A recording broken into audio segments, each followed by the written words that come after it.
747 is flying over the Pacific when suddenly a cargo door explodes open, sucking 9 passengers out of the plane. It went from a perfectly normal, calm, serene situation to absolute pandemonium. Another 747, another terrifying incident.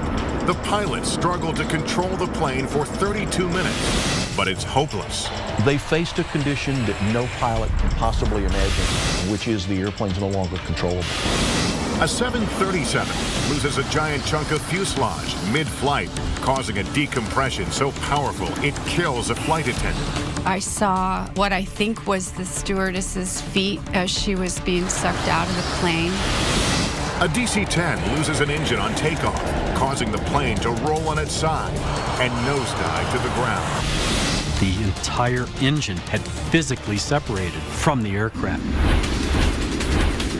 All these disasters have one thing in common. The physical structure of each plane failed, with fatal consequences. What pushed these planes to the breaking point?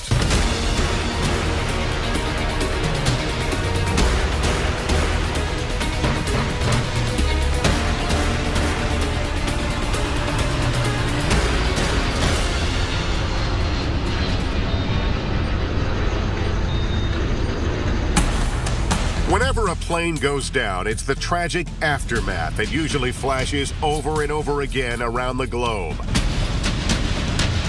Scattered wreckage, tattered clues to what may have happened. But now, you're about to become an eyewitness to the accident. Our dramatic animations will put you up close and even inside those troubled planes, right next to passengers experiencing unimaginable terror. In the next hour, jets with extreme failures that can be traced back to the machine's very core or structure. Structural failures when part of the airplane itself fails. In the worst case, it could be something like a wing actually coming off the airplane, or a tail section, or an engine, or a cargo door. The structure of the airplane is like the bones in your body, and it holds everything together. If the airplane structure is the skeleton, then the mechanical parts inside it could be considered the organs. Within the structure, the hydraulic system is comparable to muscle.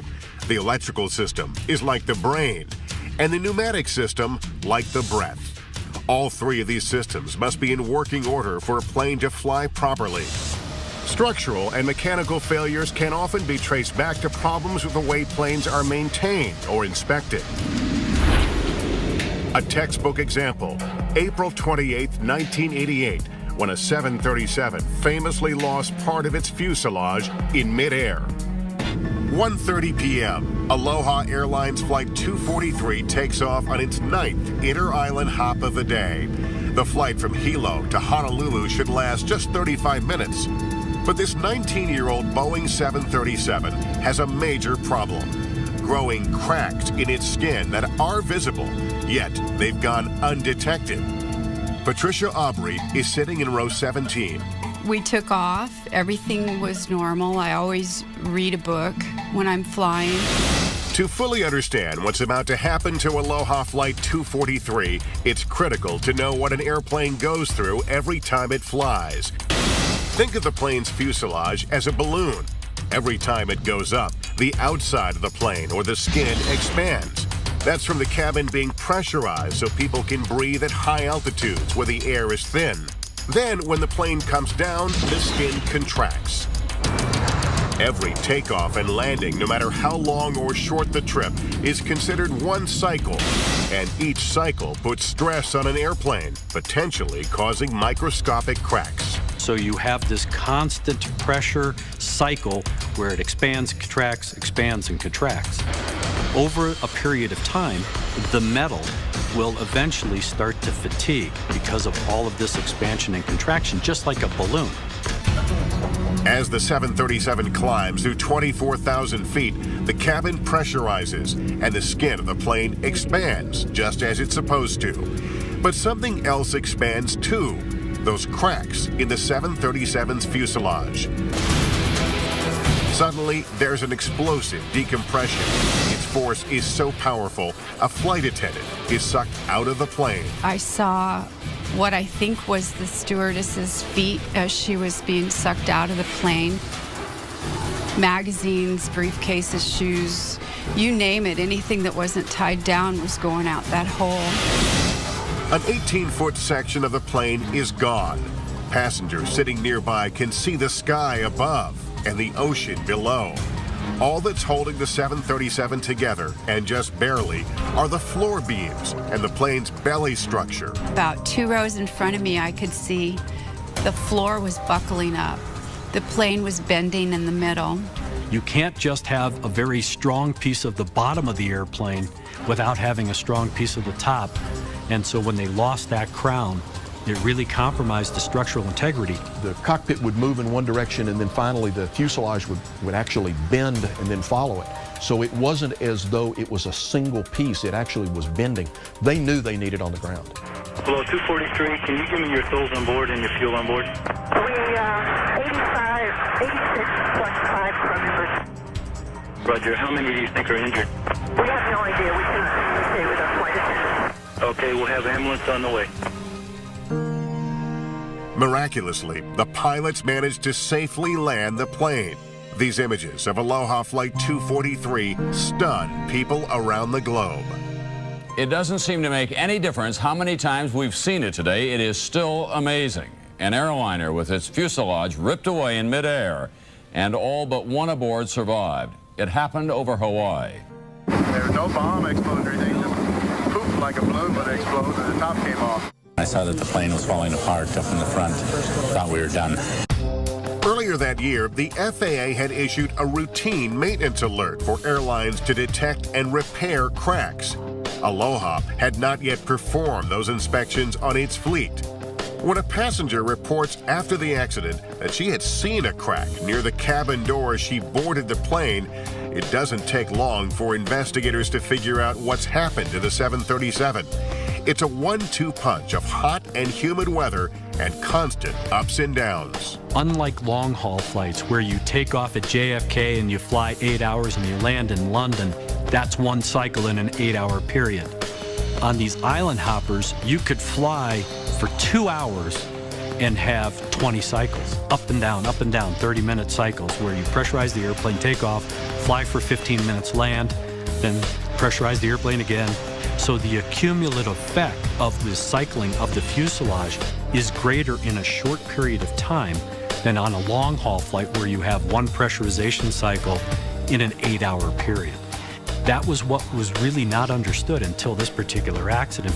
We've seen how airplane failures, whether structural or mechanical, can often be traced back to the way planes are maintained or inspected.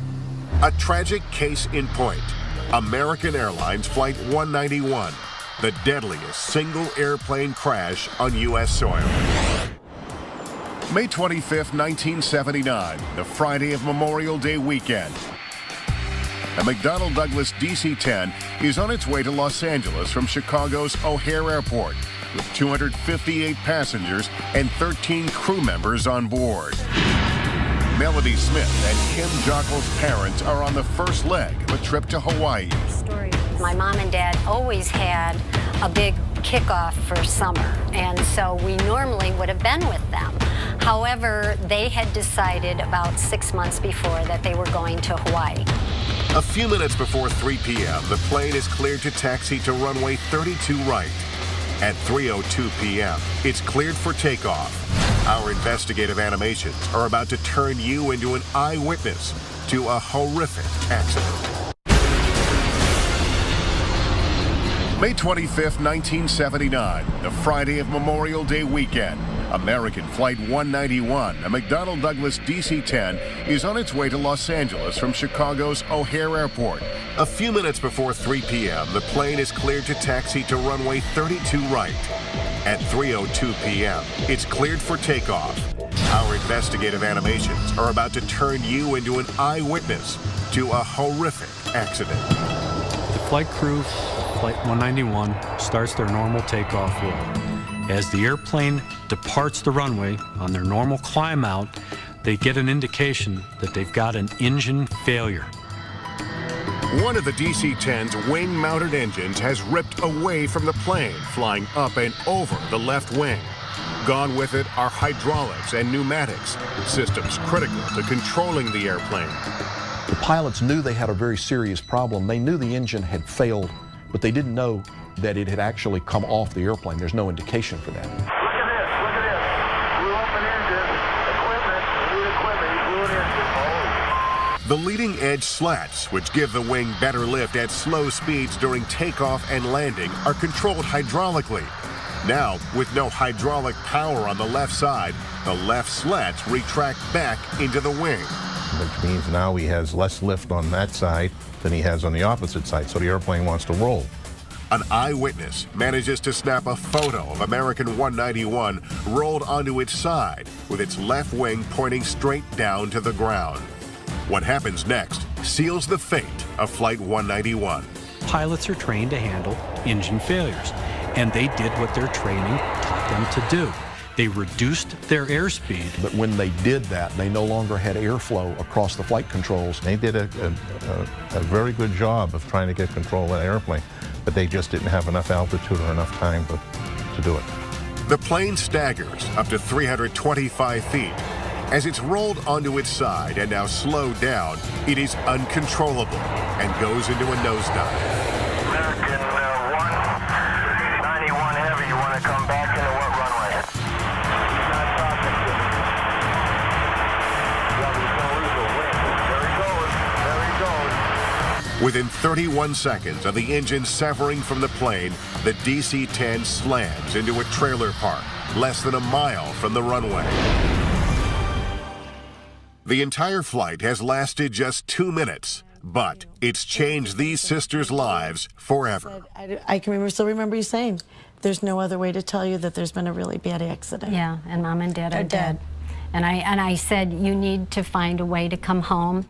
There was no noise at all, and the plane just, it went left wingtip right into the ground, and as soon as it hit, it had a napalm effect. It just, everything in its path was just blown into a sheet of flame. Initially, NTSB investigators are baffled. What could have caused a structural failure of this magnitude? This is all that was left of American Airlines Flight 191, as far as it got on its way to Los Angeles. They sift through the wreckage and look to the plane's 2 flight recorders for clues. Within days of the crash, they begin to zero in on a part called the pylon. It has a 13-inch crack they believe was caused by fatigue prior to the crash, which maintenance inspections had missed. To change an engine on the DC-10, the manufacturer recommended detaching the engine from the pylon, but leaving the pylon attached to the wing. At the time, engineers from several airlines were using a shortcut. They found if the engine and pylon assembly were removed in one piece, they could change an engine a lot more quickly. They would just drop the entire unit from the wing, change the component, put it all back together. In theory, it sounded great. On paper, it looked good. It's when maintenance workers are reattaching the engine and pylon 8 weeks before the crash, the soon-to-be fatal mistake is made. If the airline had followed manufacturer requirements, workers would have simply reattached the engine to the pylon using a specialized machine recommended by the manufacturer. But because they've removed the massive engine pylon assembly together, now it has to be replaced as one unit. Using a forklift, workers inadvertently crack the top section of the pylon, called the flange, as they try to refit the assembly back onto the plane. Because they were using a forklift to try and hold this heavy engine up while they put these 2 big bolts in place to hold the pylon on the wing. They created a stress situation that over a period of time when the airplane was returned to service caused one of the bolts to fail. This morning, investigators were out on runway 32 right at O'Hare Airport looking for a bolt about 4 inches long. The crack is hidden from view, so it goes undetected. With every takeoff and landing cycle putting stress on the broken flange, the crack is growing, and no one knows it. 8 weeks after the engine change when Flight 191 takes off on that warm spring afternoon, suddenly, without warning, disaster. When our parents died, initially we would have all of their friends, a lot of friends saying, well, isn't this wonderful? They went together and they were so young and they loved one another and whatever. And I can remember at the time I had to kind of choke back saying, no, I don't think this is wonderful. 7 months after the accident, the NTSB issues several critical and immediate recommendations for airlines. Among them, airlines must discontinue the unapproved maintenance practice and inspect pylon attach points on all DC-10s by approved inspection methods. The NTSB also recommends that airlines change their flight manuals so pilots know not to ever reduce speed in such a scenario, as in the case of Flight 191. Neither American Airlines nor McDonnell Douglas ever admitted any fault in this accident. But in April 1981, the two companies agreed to share the cost of settlements in more than 200 lawsuits that were filed. The terms of those settlements remain confidential. Every accident and incident, because of its unique characteristics, we're always going to learn something. And we have to take those lessons learned. We got to heed those lessons, and we got to enhance aviation safety. We don't want those people to have died in vain. Coming up next, that cargo door where your luggage goes. Imagine it opening in midair. Our dramatic animations put you at the scene of another heart-stopping structural failure. I denied it. Denial. Complete, absolute mental denial. This is not happening. And a plane flying out of control crashes into a mountain. We'll take you deep inside this 747 to discover what went wrong. That would be a nightmare scenario for a pilot.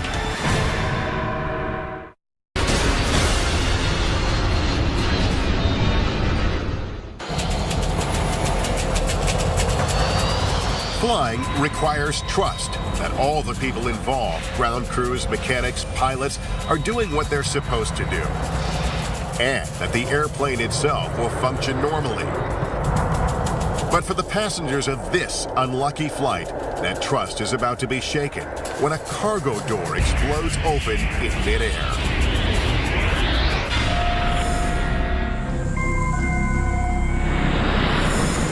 In 1989, I was a practicing trial lawyer in Denver. I hadn't had a vacation in about 3 years. Bruce Lampert is a licensed pilot and an aviation attorney who represents plane crash victims. He never imagined he'd end up experiencing and surviving a deadly incident in the sky. I had just completed working extensively on Northwest 255, a crash in Detroit, Michigan.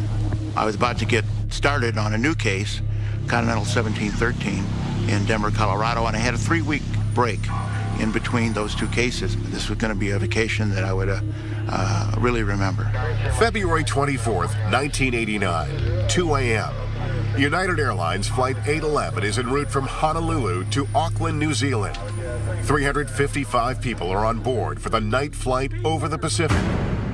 Takeoff and initial climb are normal. We were settling in for a restful flight, and the aircraft was climbing.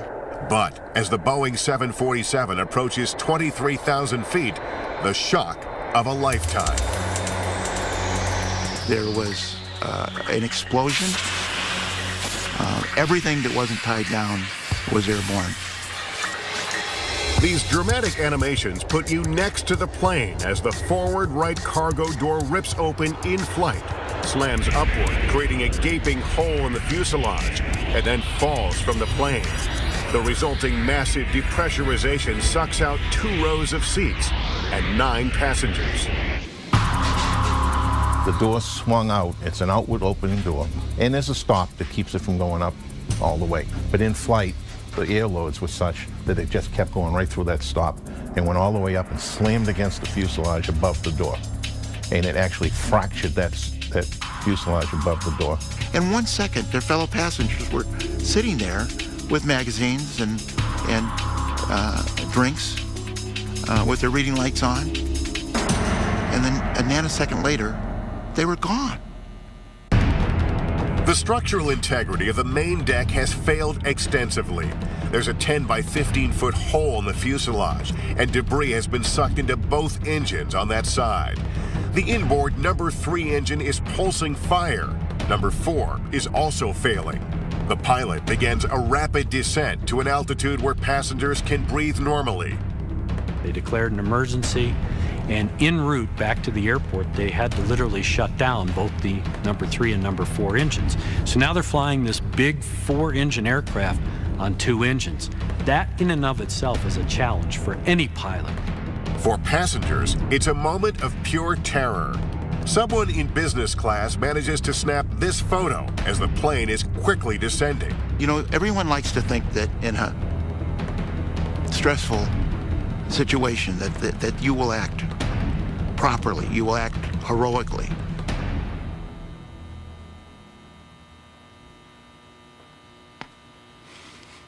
That you will do the right thing. But when you can do nothing, there's no place to go, there's no place to run. You can't scream because no one can hear you.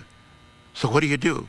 You sit there with your hands folded in your lap and you look at the people around you, and there is very little comfort from watching others who are experiencing the same threat that you are. Then, out of nowhere, there's a sudden glimmer of hope.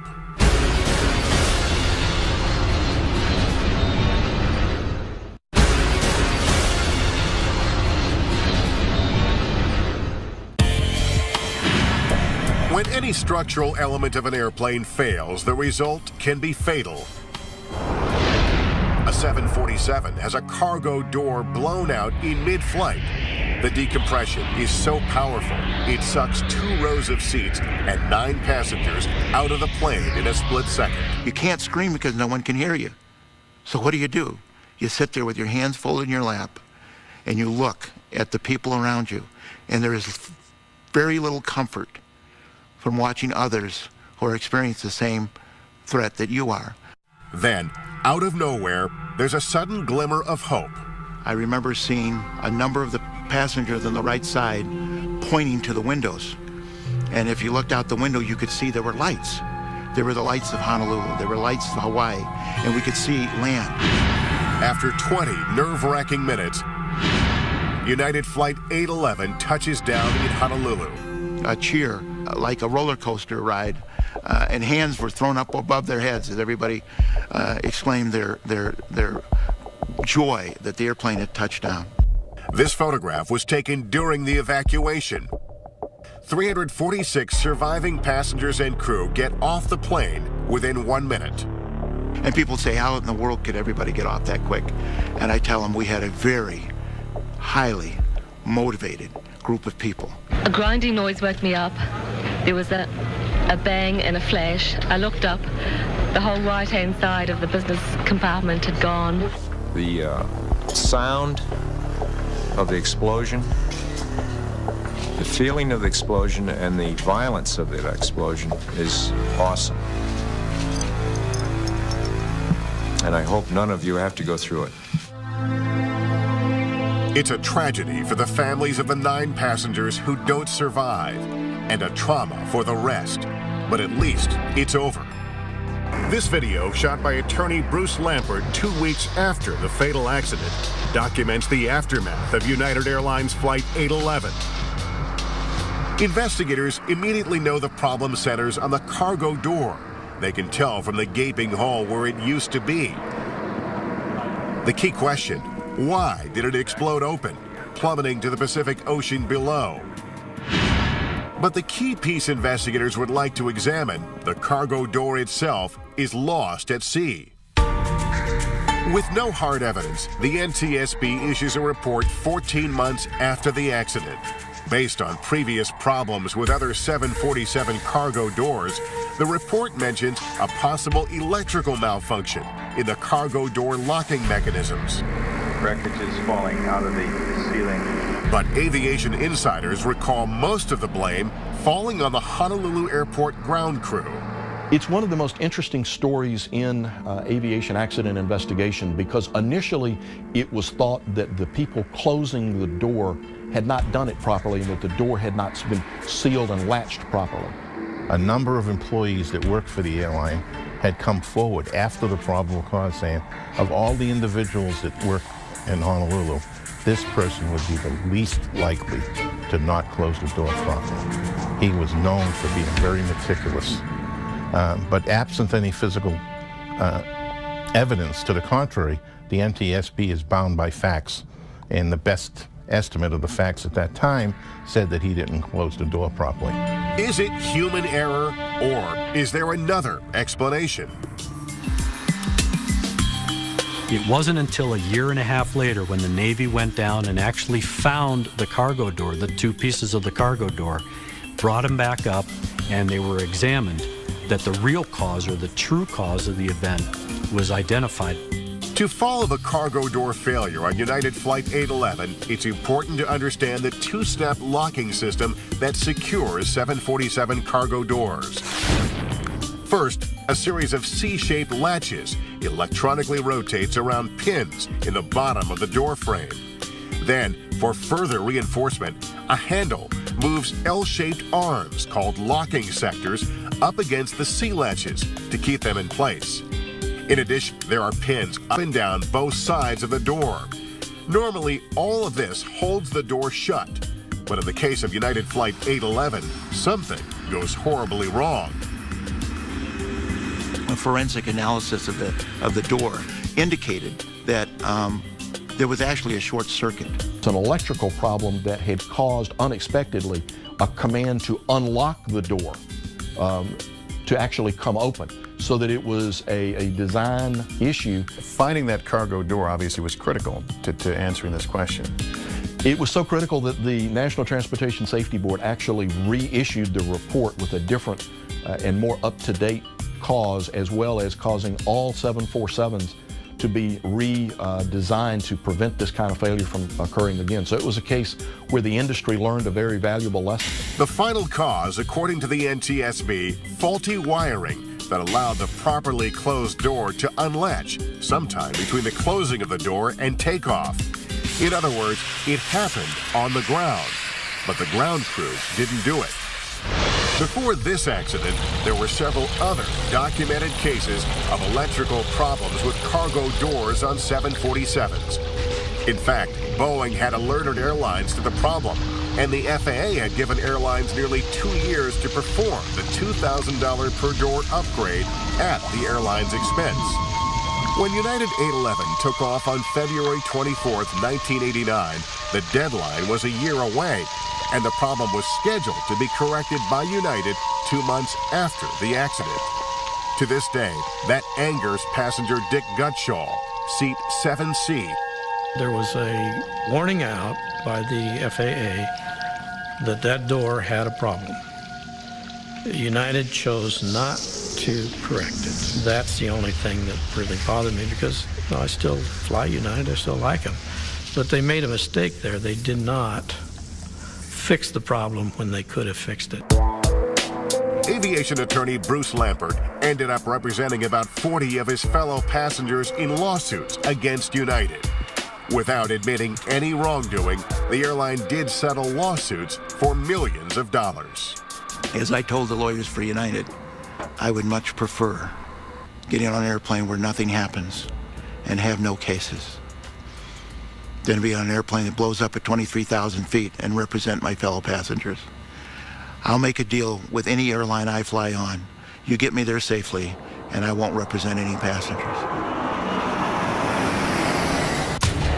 As we've seen, structural failure on airplanes can be caused by inadequate inspections, faulty maintenance practices, or design flaws buried deep within the guts of these giant machines. But the deadliest single plane crash in history, a 747 that crashed into a Japanese mountainside, had another cause entirely.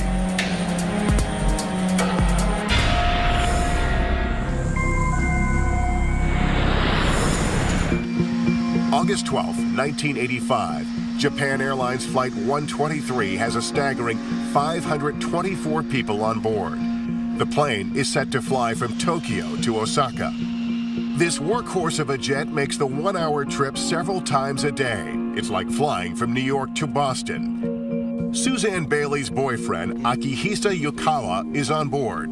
Aki was a banker. He was traveling on business that day. It was a very humid, hot Japanese summer day.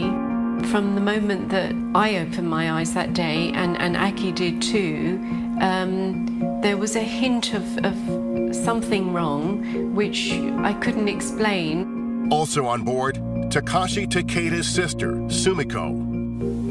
She did tell me that she's going to Tokyo, but I said to her, it's dangerous to fly. She told me, "Don't worry, brother. I've already bought a ticket." When we come back, a catastrophic case of structural failure.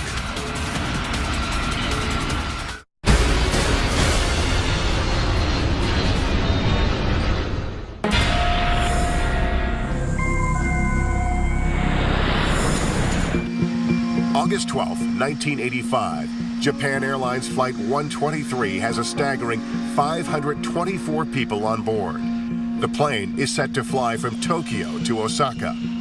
This workhorse of a jet makes the one-hour trip several times a day. It's like flying from New York to Boston. You're looking at footage of the actual plane involved in this crash, taking off on its final ill-fated flight. 6:12 p.m. Everything seems normal as JAL 123 lifts off and climbs out. But suddenly, 12 minutes into the flight, there's a problem. They were in the middle 20,000 feet, which is where airplanes experience the most pressure on the vessel itself. At that point, they received a door warning that a door was ajar, which turned out not to be the case. We've already seen how an airplane's fuselage expands as the plane goes up and contracts as the plane comes down. The altitude with the greatest pressure differential between the pressurized inside of an aircraft and the unpressurized atmosphere outside is right around 24,000 feet. That's where JAL 123 experiences an explosive shock. A massive decompression for reasons that they didn't know. But the crew did not realize the amount of damage they had sustained until very quickly the airplane became less and less controllable to the point that it was no longer controllable at all. That would be a nightmare scenario for a pilot. What the pilots don't know is a critical piece of the 747 structure has cracks that have expanded to the breaking point and snapped. It's the aft pressure bulkhead, an umbrella-shaped structure toward the back of the plane. It is the device that keeps the pressure in the back part of the airplane contained properly. Without that aft pressure bulkhead, you can't pressurize the tube, and you wouldn't be able to breathe at 35,000 feet without the use of pressurized supplemental oxygen.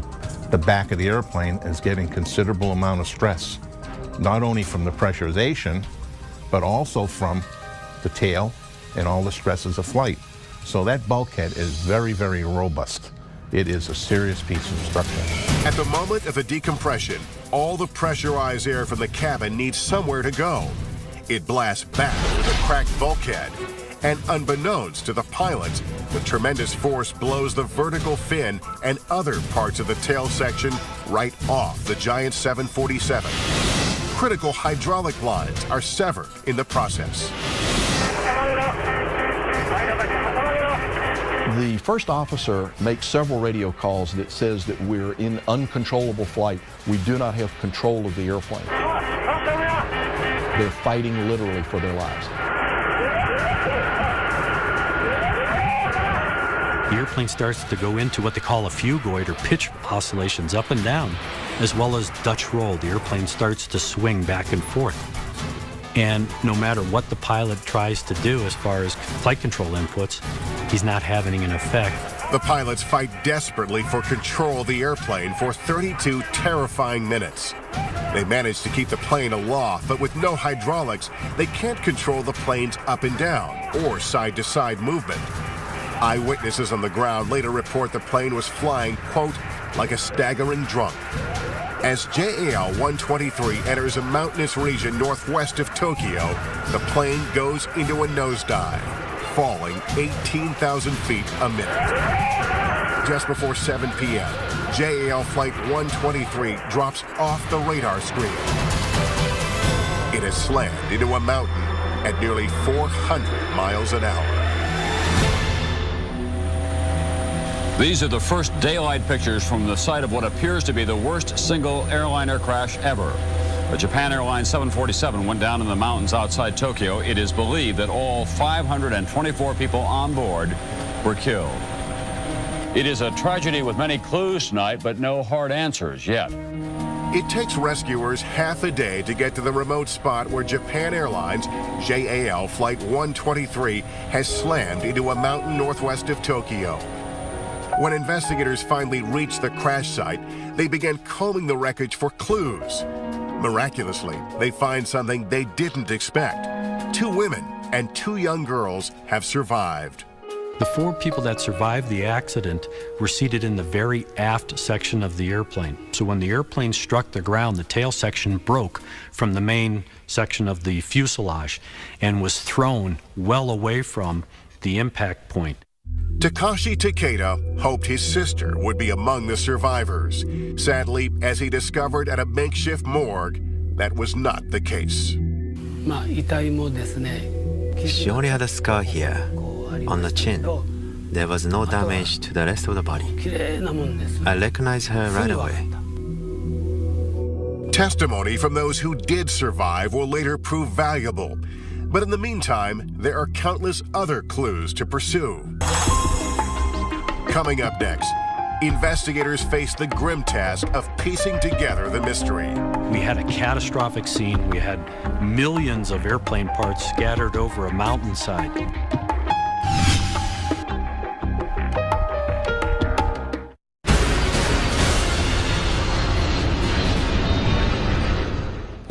It takes rescuers half a day to get to the remote spot where Japan Airlines JAL Flight 123 has slammed into a mountain northwest of Tokyo. We had millions of airplane parts scattered over a mountainside, but the flight data recorder and the cockpit voice recorder, as well as witness statements, all of these different sources of information help investigators put the puzzle together. Within days, 2 important clues turn up. A photograph taken by an amateur photographer as the plane passed over his village. It reveals the plane flying with part of its tail section missing. And part of that missing tail section, including the vertical fin which keeps the plane stable, is fished out of a bay 100 miles away from the mountain. It was quite a distance from the crash site, so they knew it had departed the airplane early. So now you begin to ask the question, what could cause a decompression control problem?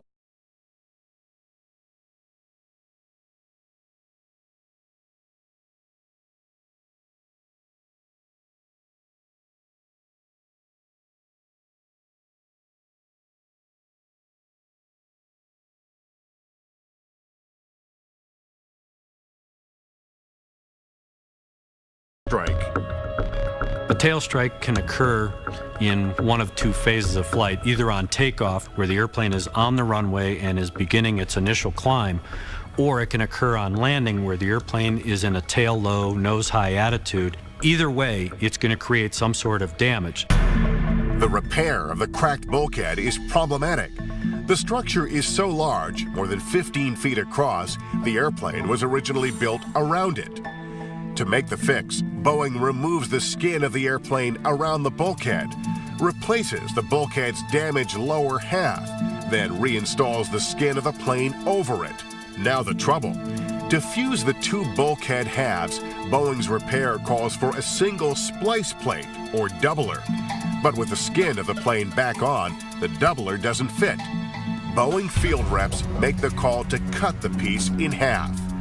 That's problem number 1. Problem number 2, the correct procedure calls for 2 rows of rivets to hold that doubler in place. Only 1 row is used.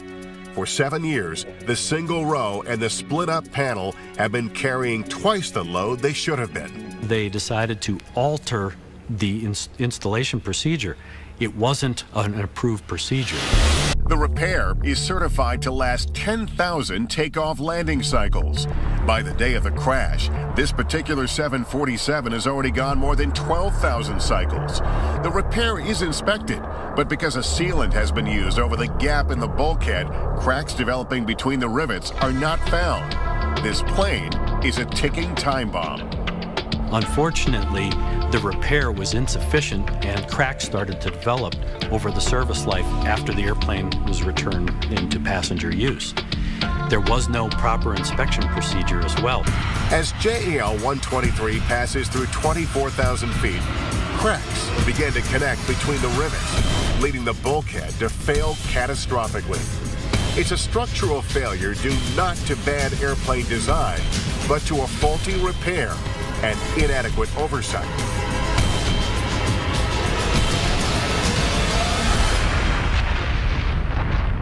When we look back at structural failures, how common is it that it's repair related or maintenance related? As a maintainer, it pains me to say this, but I think we're finding more and more where it's repair related.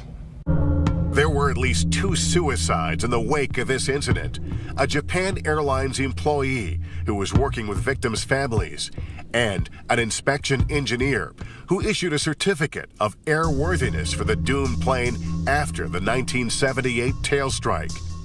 To this day, JAL-123 remains the deadliest single aircraft accident in the history of aviation.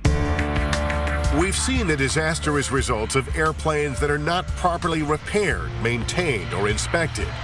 Japan Airlines Flight 123, American Flight 191, Aloha Flight 243. We've also seen what can happen when a plane has a design flaw, as in the case of United Flight 811. But those flights are the exception, not the rule. Every day, 3 million passengers do land safely. I'm asked often what's the most dangerous part about flying, and quite literally it's the drive to the airport. But for those who survive airplane accidents or whose relatives didn't, those kinds of statistics are of little comfort. They've seen and felt the consequences of structural failure firsthand. We have manufacturers that make incredible machines, cars, elevators, airplanes, trains. And when you get on these elevators and these trains and these airplanes, you expect them to work. But once that faith in machines is shaken, you have this cynical thought. You know, the question authority bumper sticker? Oh, I suggest one, question technology, and put it on your suitcase.